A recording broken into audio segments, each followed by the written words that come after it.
Hi, Gary Johnson again. Today is Wednesday, January 28th, 2026, and we're testing this intercom system.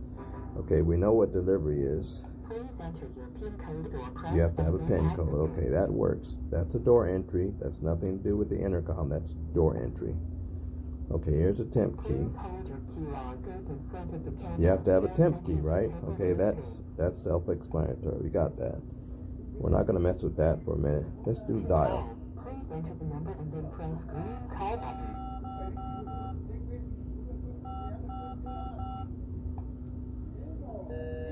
Okay, so we tried to call somebody, right? That doesn't work. Busy signal. All right, that part doesn't work. That dial doesn't work. Contacts, we're going to come back to that. Reception, number not configured. Reception doesn't work. So again, this is Gary Johnson. This is 1522 High Point Street, and it says right on the box, 1522 High Point tenants, and it says what time it is and what day it is, so you can clearly see what's working and what's not working. Okay, this is Akuvox.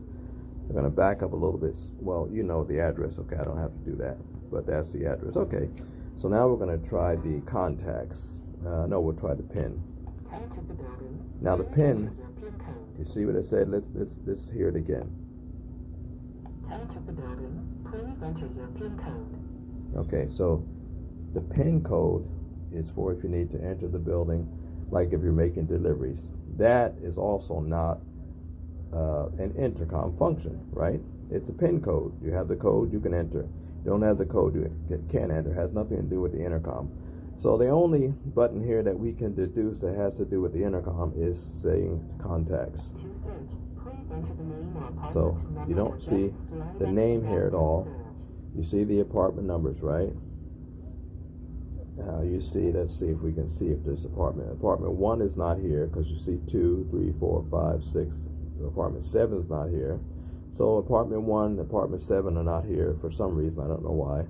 Something's wrong with the system. Let's see, we got 9, we got 10, 11, 12, 13, 14, 15, 16, 17, 18. Okay, so 1 and, what did I say? 1 and 7 are missing for some reason. So it doesn't work. 1 and 7 aren't connected. Okay, let's try this one, 9, see what happens.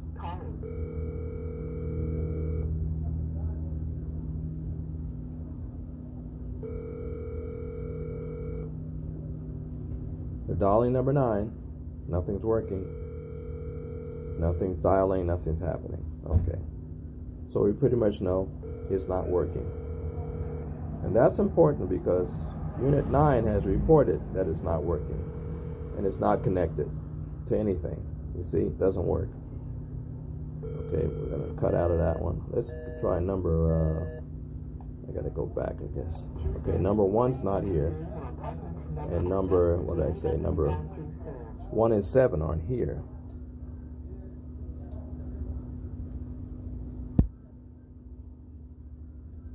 So we know number 1 and number 7 are not here. So we know they're not working.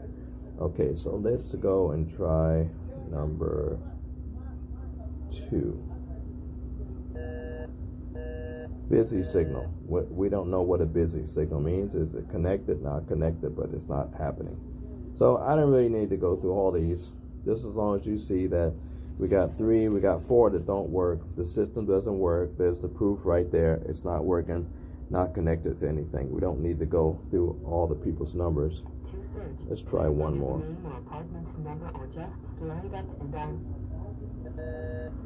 Okay, busy signal. What does that mean? We don't know. Can you leave a voicemail? What tenant is it? We don't know. Okay, so that's my test for today. This is as of January 28th, 2026.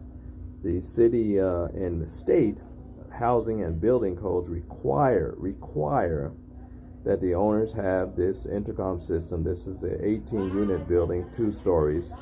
So they require that this system be working.